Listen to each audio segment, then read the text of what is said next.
Sandali lang patatawagin ko.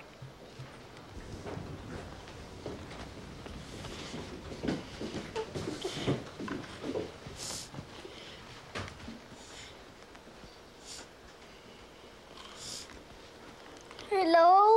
Marky, anak? Kumusta na kayo dyan? Okay lang po. Nasaan na po ang papa?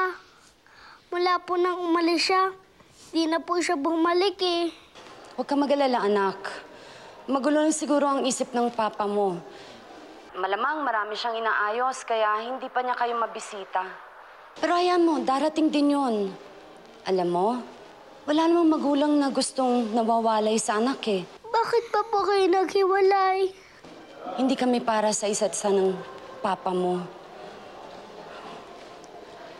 Ang laki kasi ng pagkakaiba ng ugali namin eh.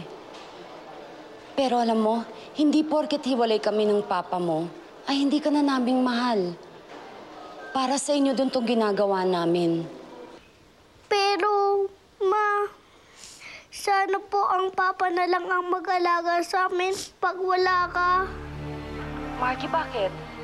May nangyayari ba dyan? Pakausap nga si Ate Len mo. Hello, ate. Hello, Len? Kumusta kayo dyan, ang mga bata? May problema ba? Ay, wala po. Ako pong bahala sa mga anak niyo, kayo mag-alala. O, sige. Sige po, ate. Bye-bye. Bye-bye. Ano pang ginagawa niyo? Pasok na kayo sa loob. Pasok na!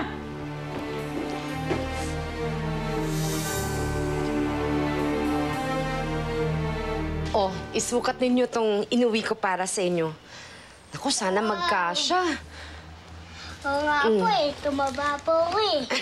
Ang bibilis ko kasi lumaki. O, yan.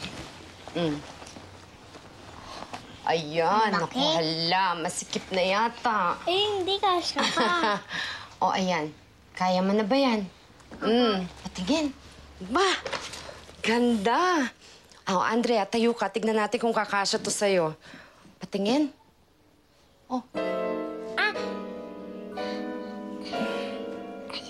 Na, paano to? Ay, ate, kasi si Andrea nakikipaghabulan sa labas, nadapa, nasabit sa alambre.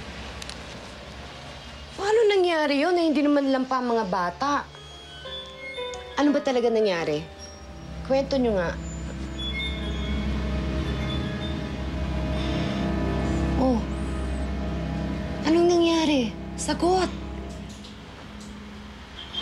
Wala po. Ate, huwag mo nang alalahanin yung sugat ni Andrea. Ginamot ko na yan, nilagyan ko na ng Mertiolate. Nakahalata si Mildred sa kakaibang kilos ni Len at maging ang kanyang mga anak.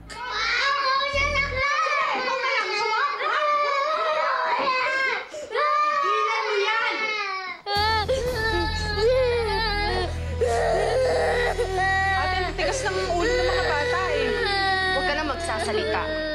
Baka kung ano pa magawa ko sa'yo. Mabuti pa, umalis ka na sa pamamahay ko. Pero ate... Umalis ka na. Bago ako tumawag ng pulis at sabihin ko kung paano mo inaabuso ang mga anak ko. Magbalot ka na! Lumayas ka na!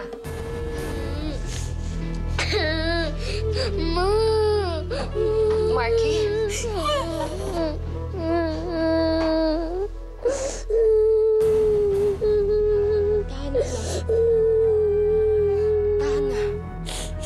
Pinapangako ko mula ngayon, wala nang pwedeng manakit sa'yo.